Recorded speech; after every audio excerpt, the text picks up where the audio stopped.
अस्सलाम वालेकुम, welcome to psychologist community YouTube channel में। आज हम STS 641 का शॉर्ट लेक्चर नंबर 2 स्टार्ट करेंगे। बहुत ही आसान सा लेक्चर है और पेपर पॉइंट ऑफ व्यू के हिसाब से बहुत ही इंपॉर्टेंट है, क्योंकि सेंट्रल टेंडेंसी जो कि स्टैटिस्टिकल का एक पोर्शन है, उसमें ज़्यादातर सेंट्रल टेंडेंसी में मेजरमेंट करने के लिए जो कॉमनली तौर पर मेथड इस्तेमाल किए जाते हैं, उसमें मीन, मीडियन, मॉड इस्तेमाल किया जाता है। इसके अलावा ज्योमेट्रिक मीन भी है सेंट्रल टेंडेंसी में। न्यूमेरिकल डाटा की अगर बात करें तो फिर क्वार्टाइल्स भी आता है, वेरिएशंस भी आता है और शेप भी आता है, और आगे उनकी फर्दर काइंड्स वगैरह भी हैं। तो पेपर में जस्ट आपसे मीन, मीडियन, मोड का ज़्यादा ही पूछा जाएगा, मिड में या फाइनल में। तो मिड, मीडियन, मोड के हवाले से आपको जब पेपर आए तो इस तरह से आपको टेबल दिया गया होगा और कहा गया होगा कि इनका आप मीन निकालें, मीडियन निकालें, मोड निकालें। तो आपने जस्ट उस टेबल को पेपर शीट में जो भी न्यूमेरिकल डाटा होगा, उस टेबल को, न्यूमेरिकल डाटा को जस्ट इस तरह सेलेक्ट करके हमने कंट्रोल सी से कॉपी करना है, और एक्सेल की शीट ओपन करने के बाद कंट्रोल वी से पेस्ट कर लेना है। और यहाँ से आप जो है ऑटो एडजस्टेड भी कर सकते हो डबल प्रेस करके कॉलम्स को। अच्छा, ये मैंने अब डाटा तो कॉपी कर लिया। अब मीन, मीडियन, मोड कैसे निकालना है, तो मैं ज़रा इसको बड़ा कर लूँ शीट को।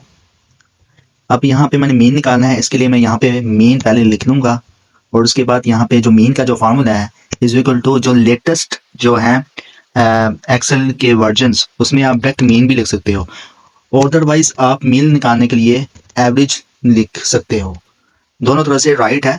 और यहाँ पे जो डाटा है उसको आप सिलेक्ट करोगे, और उसके बाद शिफ्ट और 0 दबाओगे तो ब्रैकेट क्लोज हो जाएगी, और एंटर प्रेस करोगे तो इस तरह से क्या होगा कि मीन डिफाइन हो जाएगा। इसी तरह मीडियन निकालना है, तो मीडियन निकालने के लिए आप इक्वल का निशान लगाएंगे, मीडियन प्रेस करेंगे और साथ में मीडियन का फार्मूला सेलेक्ट कर लिया डबल क्लिक करके, और फिर आपने स्कोर्स जो है उनको सेलेक्ट करना है, और उसके बाद शिफ्ट और 0 दबा के ब्रैकेट क्लोज कर लिया और एंटर कर लिया, तो हमारे पास ये मीडियन आ गया। अब मोड निकालना है हमने, तो मोड निकालने के लिए is equal to mode, double click करके फार्मूला सेलेक्ट किया है, और साथ में जो स्कोर्स हैं उनको मैंने सेलेक्ट किया है, और स्कोर्स को सेलेक्ट करने के बाद मैंने शिफ्ट और यानी कि 0 दबाया तो एंटर किया, तो हमारे पास ये मोड आ गया। अच्छा, ये एक तो मोड निकालने का तो इस तरह मेथड है। दूसरा मेथड ये है कि आप FX जो है इंसर्ट फंक्शन बटन, इसको प्रेस करेंगे तो तब भी insert function dialog box open हो जाएगा। अदरवाइज आप फार्मूला में जाएंगे तो यहाँ पे भी आपको इंसर्ट फंक्शन जो डायलॉग बॉक्स है वो भी आपको शो हो जाएगा।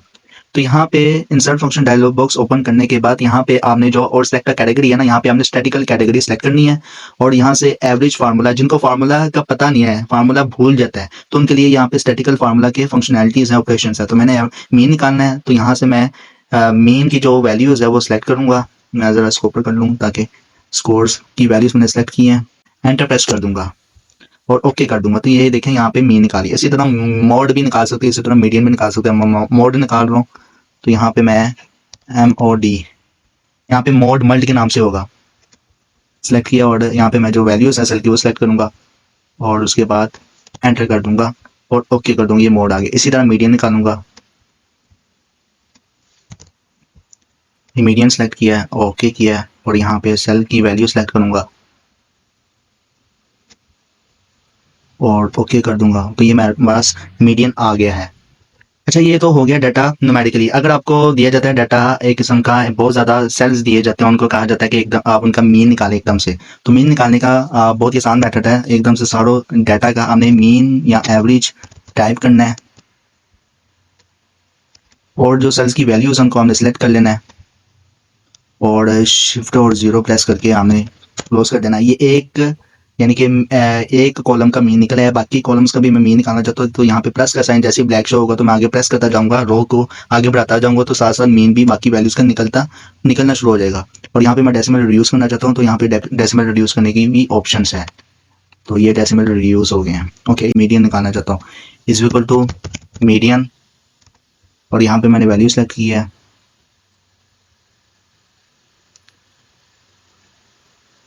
और उसके बाद शिफ्ट और 0 प्रेस किया तो ये मीडियन आ गया, और यहाँ पे मैं बाकी वैल्यू को मूव कर लिया। इसी तरह मोड निकालूंगा,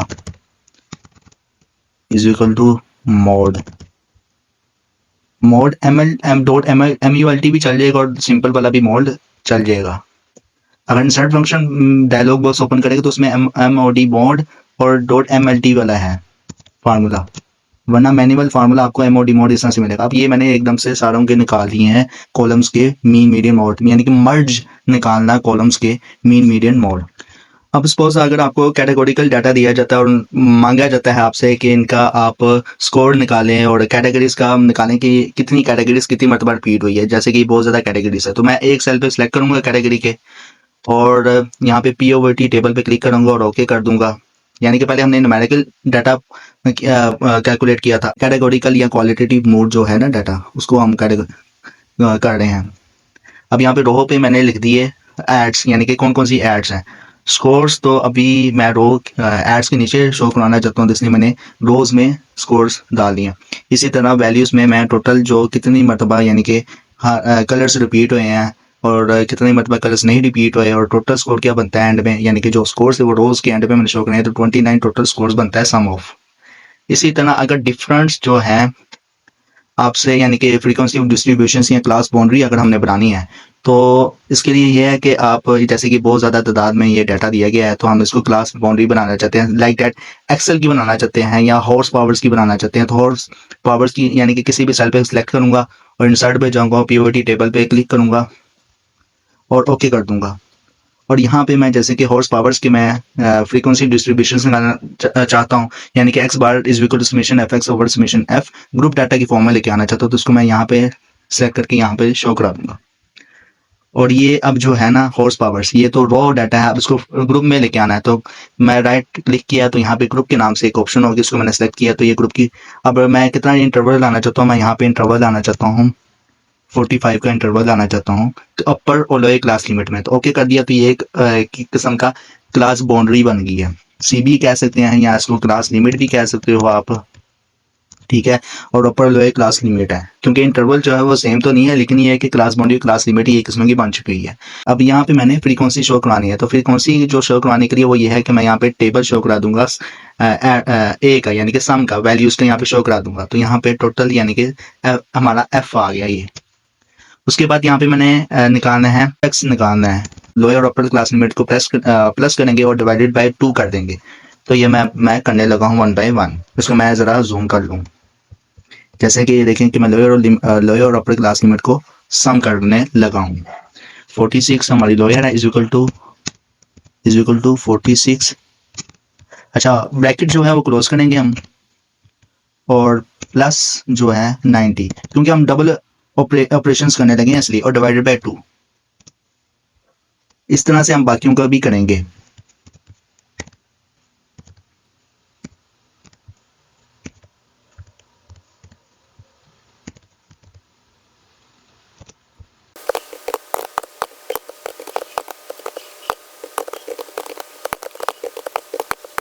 तो ये हमारा जो पास आया, यानी कि जो हमने अपर और लोअर क्लास लिमिट को हमने सम किया है और डिवाइडेड बाय 2 किया है, तो ये हमारे पास x आ गया है। ये x आ गया हमारे पास। अब हमने fx निकालना है।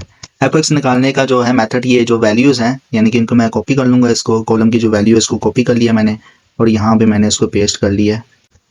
यहाँ पे पेस्ट करने के बाद अब मैंने fx निकालना, ये फ्रीक्वेंसी है तो फ्रीक्वेंसी को मैंने यहाँ पे मैंने कर लिया है, ये भी फ्रीक्वेंसी है।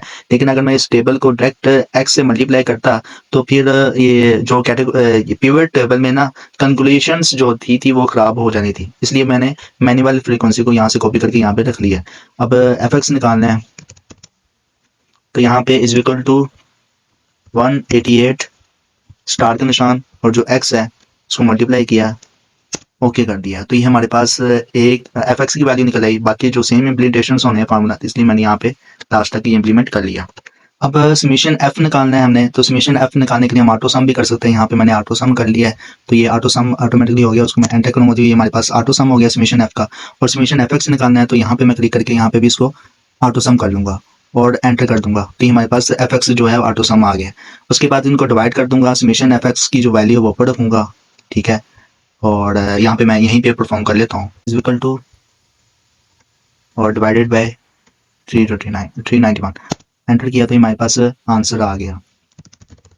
अच्छा, एक और चीज़ बता दूँ मैं कि इसमें ये है कि आपने मीन, मीडियन, मॉड का जब आंसर डिफाइन कर लेंगे, तो आंसर जो होगा वो हमेशा आपने हाइलाइट करके ना यहाँ से थीम कलर से हाइलाइट करने के बाद जो है आपने अपलोड करना है। जैसे कि मैंने ये आंसर डिफाइन कर लिए, आपने इस आंसर को जस्ट कॉपी करना है कंट्रोल सी से और जो पेपर की आंसर शीट है वहाँ पे हमने पेस्ट कर देना है। इसी तरह इसके जो आंसर्स थे मैंने निकाले थे मर्ज, तो इनको मैं कॉपी करूँगा और पेपर शीट में जाके पेस्ट कर दूँगा। इसी तरह जो ये मैंने आंसर निकाले हैं, इनको मैं कॉपी करूँगा हाइलाइट करके और वहाँ पे पेपर शीट में जाके पेस्ट कर दूँगा। प्रैक्टिस के लिए इस वीडियो की डिस्क्रिप्शंस में आपको ये शीट मिल जाएगी। आप ये डाउनलोड करके अपने लैपटॉप में प्रैक्टिस करें और उम्मीद है कि इंशाल्लाह आपका जो मिड टर्म का जो पेपर है काफ़ी हद तक रिकवर हो जाएगा और काफ़ी हद तक आसान रहेगा।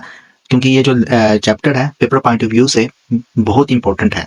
तो मीन, मीडियन, मॉड का लाज़मी आता है क्वेश्चंस। मिड टर्म का जो पेपर हो या फाइनल टर्म का हो। इंशाल्लाह मिलते हैं जल्द ही नेक्स्ट लेक्चर में। अल्लाह हाफ़िज़।